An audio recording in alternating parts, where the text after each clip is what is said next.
Hey everyone. Okay, I've already done a review of the fine gauge looms that CinDWood Looms has just came out with, but I really wanted to go and do a second review now that I've actually had a chance to sit and work and do at least one project on each of these. And I absolutely love these. Like, here is an ear warmer I did that says Happy Holidays on the, what is this, the 80 peg 3/8 inch gauge. So that's what that was done. This is a single strand of size 4 worsted weight yarn. So that's what I was able to do on that one so far. This one I've got another hat. This is actually a size 3. It's actual alpaca that I'm using. This is the 120 peg 4th inch gauge adult hat loom.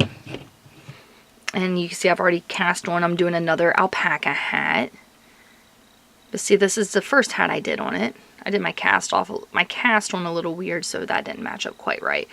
But this is little alpacas on it with little hearts. I'm going to change the design up a little bit and do a second hat. But that's how that one worked up. And now this was my first ever felted project. And the chart and everything took me so long to write up. But I'd never done felting before, and it ended up being longer than I needed, so I cut part of it, and you could see how thick it turned out.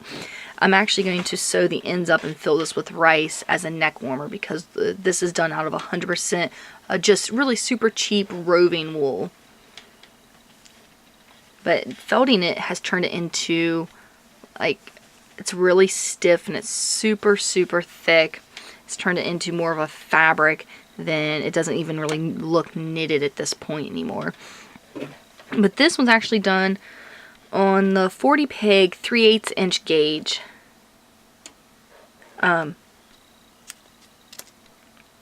Sock loom, which I've got another project on it right now, which I'm in the middle of the video for that one, and all it was a soap holder. I'm using that scrubby yarn from Red Heart, and you just put your bar of soap in there, and then you tuck the little lid down in it, and then when you get it wet, you go like this, and it lathers up incredibly, and this scrubby yarn is a great exfoliator. So that's what that is.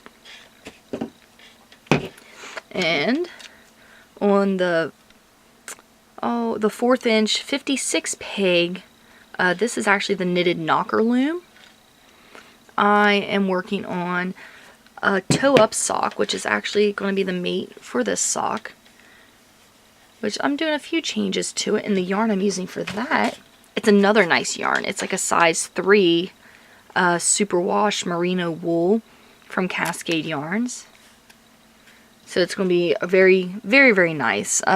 With this one, I'm making a rice neck warmer, but I also cut part of it off as a beer koozie. Before it was felted, it was actually big enough to be like a wine bottle koozie. That's all the projects I've made so far. I don't have time to make all the projects I want at this exact moment, but I've got so many ideas, and I am doing individual videos on each of these.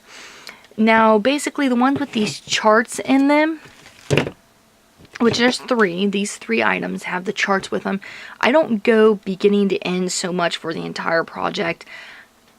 I show you the cast on, the yarn I use, and then I show you the technique of how you switch out the collars to make your intarsia designs. And that's basically the concept of it, and I'll show you your cast off. So I show you all the aspects of it, but you don't have to use my charts to do any of these projects. To do your chart, just however many pegs are on your loom. This is a 120 peg loom. So my chart is 120 blocks wide, which is part of the chart for it. It just corresponds with the pegs, and then you got your rows, which I have another video that teaches you how to do that. But basically, you can print out or even create your own charts to use with these projects.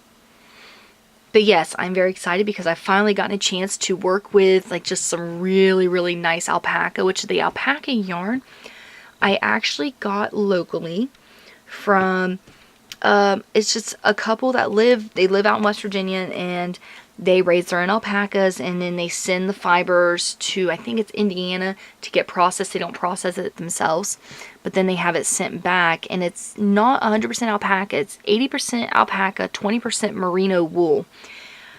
And I'm telling you what, it's very, very warm, and it feels really nice just to mess with. It's pattyspacas.com is the website, which the link will be in the description below.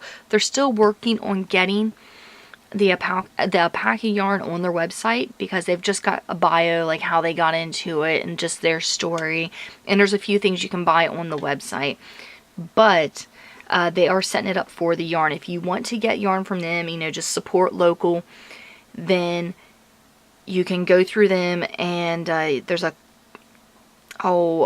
contact us section, and then you can put the information in there, and then they'll contact you, and you can order whatever yarn you want, which this is. It's like an off-white, and it is. If you tell them it's for the alpaca hat from Amanda Pratt, they'll know what yarn it is. For this hat, I had one black and one white. One hank of black and one hank of the off-white. And there is enough here to do a second hat. That's what I've got started on here. It's going to be white, and then this design part is going to be in black. But I'm actually going to do a secondary design. So the pattern, the PDF, will come with 2 different designs that you could put on it if you want. But yes, it's wonderful yarn. So it's been very nice getting to work with some of these nicer yarns. You know, it was my first time I got to learn how to felt, which really, it's very intimidating, which I was told everything would shrink up, like, you know, at least 50%. I hand felted this in the sink, which all I did was I filled the sink, my kitchen sink, with very hot water, put this in it, and it took a while to do, and the dye did want to bleed, so there was a couple times I emptied the water out and refilled the sink, and I just took my scrub brush and just kind of scrubbed at it, and I mean, there's a few spots where I've got like these little not pools, but like little balls on it, but those are easy to just cut off. But this, it's unbelievable how thick this made it. You know, it was on a loom like this, so it shrank down in dimension quite a bit. The length really didn't shrink down much, so it actually worked out to where I was able to take part of it and make a beer koozie, which I just cut it. You know, that's already felted, so that's not going anywhere, so I just cut it the length of the beer bottle and used that. So actually, I'm really happy with it. When I first started, I was like, oh no, this isn't going to turn out, because it was something I'd never tried. And I didn't, some people were telling me, just take and throw it in the washer. And I was so worried that this inside part would just sort of felt together. So I just did it by hand in the kitchen sink. Probably took me about a half hour to do. But then I just threw it over a curtain rod and above a heater and just let it dry overnight, because it's very, very, very thick. Alright. So I just wanted to give you guys an updates on what I think of all these fine gauge looms, since I've gotten a chance to sit down and work and do patterns on every single one of them. Is this the 1/4? Yes, the 1/4 inch looms, which is the smaller gauge of the two. These are perfect to use like a sports weight yarn, like a number 3 or a number 2, because in this hat, the black is actually a number 2. And this is a number 3.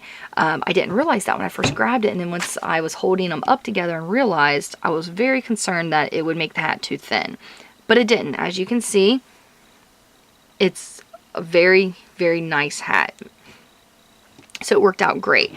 Now, the 3/8 inch gauge looms, these ones are perfect to use just like one strand of worsted weight yarn, which is like your number 4, like your Carolyn Simply Soft. It's one of the more common yarns that you see in the store.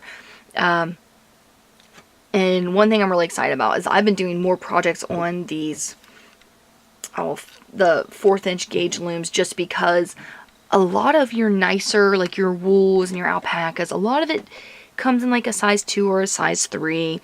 And it can be very, very pricey. So with most of your looms, you'd have to use 2 to 3 strands of it together to create something. But with these new looms, you don't have to. Just a single strand, and you can get the look that you're looking for. Get the look, okay.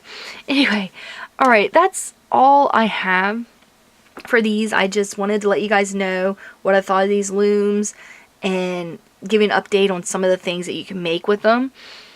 And I absolutely love them. Okay, if you have any questions or comments, just please leave them in the comment section below. All the patterns that I showed you, I am working on the videos and PDFs for all of those. The PDFs will be available through premiumknittinglooms.com. I will put them in my Ravelry store as well, but that will actually link you directly through them because they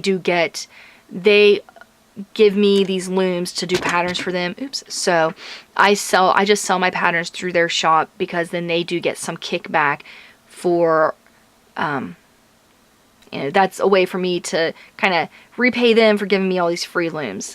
And okay, that's all I got. Thank you guys so much for watching, and don't forget to subscribe.